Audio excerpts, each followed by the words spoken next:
La guerre nucléaire vient d'éclater sur la planète Terre. Pour chaque personne, pour chaque famille, ce conflit mondial prend une dimension intensément personnelle. D'où viendra leur prochain repas? Auront-ils de l'eau à boire? La radiation les tuera-t-elle? Pourront-ils se cacher? Engagée sur la voie de l'autodestruction, l'humanité reviendra-t-elle à la raison? Ou est-ce le dernier chapitre de notre histoire qui commence?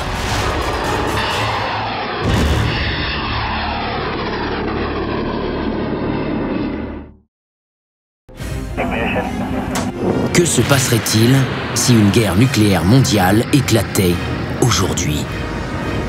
Pourriez-vous y survivre?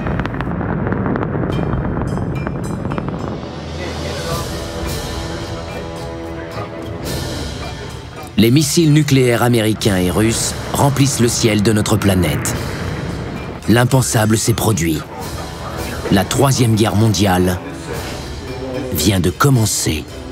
Ces armes de destruction massive mettront de 10 à 30 minutes à atteindre leur cible. Les premières villes qui seraient frappées sont celles où se trouvent d'importantes structures de commandement militaire et civil, soit la ville de Washington et Moscou. Les conséquences seraient absolument dévastatrices. C'est difficile à imaginer, à moins d'avoir vu des images de la destruction qui a eu lieu à Hiroshima et Nagasaki, les deux villes japonaises bombardées.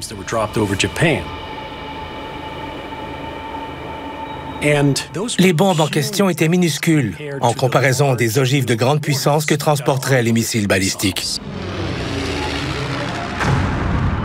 La bombe atomique qui a détruit Hiroshima en 1945 avait une puissance d'à peine 3% de celle de chacune des ogives qui se dirigent vers la ville de Washington. De plus, la technologie d'aujourd'hui permet de toucher des cibles avec précision. À Washington, les cibles qui seraient les premières touchées sont sans doute la Maison-Blanche et le Pentagone. On fait souvent exploser les bombes atomiques dans les airs. La Maison-Blanche et le Pentagone, toutefois, sont la cible d'explosions au sol. En explosant près de la surface, les bombes peuvent détruire les centres de commandement souterrains et les abris destinés aux membres du gouvernement. L'explosion au sol permettrait d'infliger le maximum de dommages sous terre. Elle créerait un cratère et détruirait les bunkers.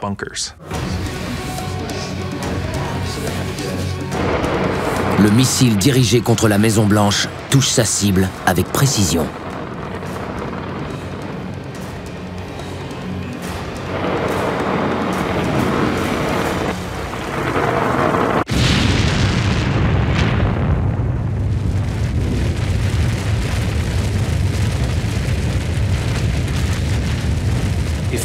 Une ogive de 500 kilotonnes lancée contre la Maison-Blanche provoquerait une boule de feu d'1,5 km de diamètre.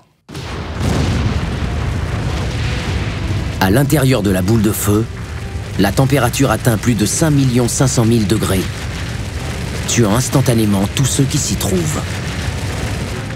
C'est comme le centre du Soleil. À l'intérieur de la boule de feu, tout serait réduit en cendres. C'est la vaporisation. Vous ne faites plus qu'un avec l'univers.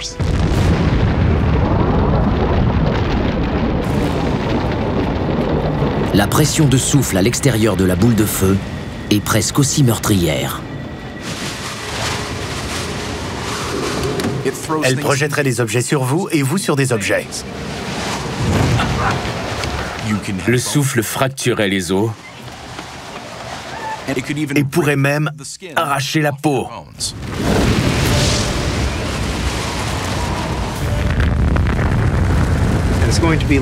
L'explosion libérerait des quantités colossales d'énergie thermique.